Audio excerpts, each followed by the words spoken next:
ভাবো তুমি পরীক্ষার হলে বসে আছো, সব ঠিকঠাক লিখছো, শিওর 100 কিংবা A+ পাবা, কিন্তু রেজাল্ট দিল আর তুমি দেখলা তুমি পাইছো 0। আরো মারাত্মক বিষয়, তাও শুধু এক বিষয়ে না, সকল বিষয়ে, এবং তুমি ফেল। তাহলে কেমন হবে? আসসালামু আলাইকুম, আমি তৌফিকুল ইসলাম। আমি HSC 27 অর্থাৎ SSC 25 এর একজন স্টুডেন্ট এবং বর্তমানে পড়াশোনা করছি চট্টগ্রাম বাকুলিয়া সরকারি কলেজ। আজকের ভিডিওটা খুবই ইম্পর্টেন্ট, বিশেষ করে যারা 2026 সালে SSC পরীক্ষা দিবে তাদের জন্য। কারণ এই একটা নিয়ম না জানলে তোমার নিজের অজান্তে তোমার সবগুলো পরীক্ষা নষ্ট হয়ে যেতে পারে। ইয়েস, আমি কথা বলছি 2026 সালে এসএসসি পরীক্ষায় আসা নতুন ভয়ঙ্কর নিয়ম সাইলেন্ট এক্সপেল নিয়ে। সো সাইলেন্ট এক্সপেল কি, এটা কিভাবে কাজ করে, এটা থেকে কিভাবে রক্ষা পাবা, এই সবগুলো জিনিস বিস্তারিত জানতে অবশ্যই সম্পূর্ণ ভিডিওটি দেখতে থাকো। আর হ্যাঁ, ভিডিওটা অবশ্যই বন্ধুদের সাথে শেয়ার করে দিবা যাতে তারাও সতর্ক হয়। ধরো তুমি একজন পরীক্ষার্থী, পরীক্ষা দিচ্ছ, খুবই ভালো প্রস্তুতি নিছো, কিন্তু পরীক্ষার মাঝখানে পাশের বন্ধুকে একটা প্রশ্ন করলা বা কিছু দেখলা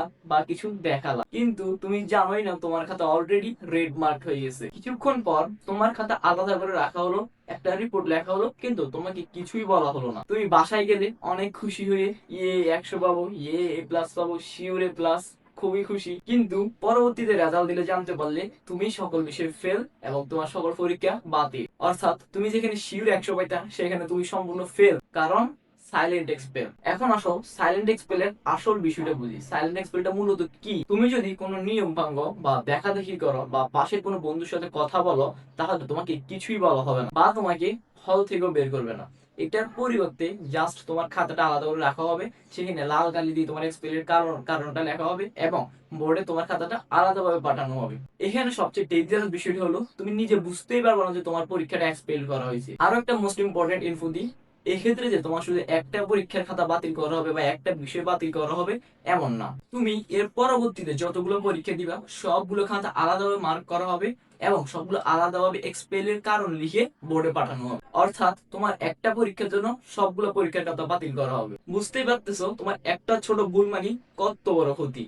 এখন হয়তো তোমরা অনেকেই প্রশ্ন করতে পারো যে এই নিয়মটা কেন আনা হয়েছে। এই নিয়মটা আনার মূল উদ্দেশ্য হলো নকলকে সম্পূর্ণভাবে বন্ধ করা, যাতে সবাই ফেয়ার পরীক্ষা দেয় এবং সবাই নিজ যোগ্যতায় পরীক্ষা দিয়ে পাশ করতে পারে। তবে মাননীয় শিক্ষামন্ত্রী, আপনাকে শিক্ষামন্ত্রী করা হয়েছে নাকি পরীক্ষামন্ত্রী করা হয়েছে আই ডোন্ট নো, আপনি শিক্ষা ব্যবস্থার পরিবর্তন না করে আপনি পরীক্ষাগুলোকে ক্রমান্বয়ে শুধু কঠোরই করতেছেন। প্রশ্ন হার্ড করবেন ভালো কথা, বাট এখন যে নিয়মগুলো আনতেছেন সেগুলো মোটেও ঠিক না। এই জিনিসগুলো পরীক্ষার্থীদের কত বড় ক্ষতি করছে, তাদের কনফিডেন্স বাড়ানো তো দূরের কথা, তাদের উপর আরো প্যানিক বাড়াই দিতেছে, তারা টেনশনে পড়ে যাচ্ছে, তারা কি পরীক্ষা দিবে নাকি এইসব টেনশন করবে।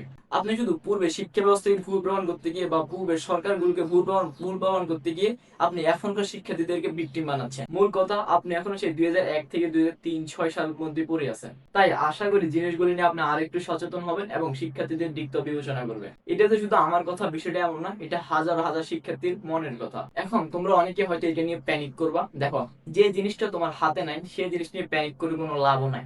যে জিনিসটা তোমার হাতে আছে সেই জিনিসটাকে তুমি ইউটিলাইজ করার ট্রাই করো। লাইক তুমি এক্সাম হলে চুপ থাকবা, কাউকে দেখাবো না, কারো থেকে দেখবাও না, একদম রিস্ক ফ্রি থাকবা।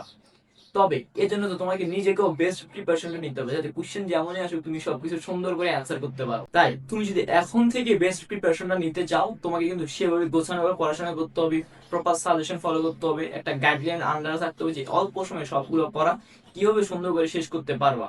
দ্যাটস ওয়াই তোমার জন্য একটা বেস্ট সলিউশন হবে টিম তাণ্ডব।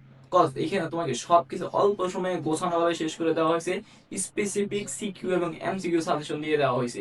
টিম তাণ্ডব সম্পর্কে বিস্তারিত জানতে এবং এনরোল করতে আমার ডেসক্রিপশন এবং কমেন্ট বক্সে দাও সায়েন্স বেকারি ফেসবুক পেজে এখনই মেসেজ দাও। আর তোমরা যদি আমার সাথে কথা বলতে চাও অথবা আমার গাইডলাইন পেতে চাও অথবা আমি যে সাজেশনগুলো সম্পূর্ণ ফ্রিতে দিই সেগুলো যদি পেতে চাও, তাহলে এখনই আমার ডেসক্রিপশন এবং কমেন্ট বক্সে দাও হোয়াটসঅ্যাপ চ্যানেলে জয়েন হয়ে যাও। তো এটাই ছিল আজকের ভিডিও। আমার মনে হলো যে তোমাদের এই বিষয়টি নিয়ে সচেতন করা প্রয়োজন, আরো বিস্তারিতভাবে জানানো প্রয়োজন, যাতে তোমরা পরীক্ষার ফলে কোনো বিপদে না পড়ো। সো ভিডিওটি যদি তোমার কাছে হেল্পফুল মনে হয় তাহলে অবশ্যই ভিডিওটিকে একটি লাইক করে দাও এবং তোমার সকল বন্ধুকে শেয়ার করে দাও যাতে তারাও সতর্ক হয়। আর এখনই চ্যানেলটিকে সাবস্ক্রাইব করে রাখো এবং আর অনেক নতুন নতুন নোটিশ পেতে এবং গাইডলাইন পেতে।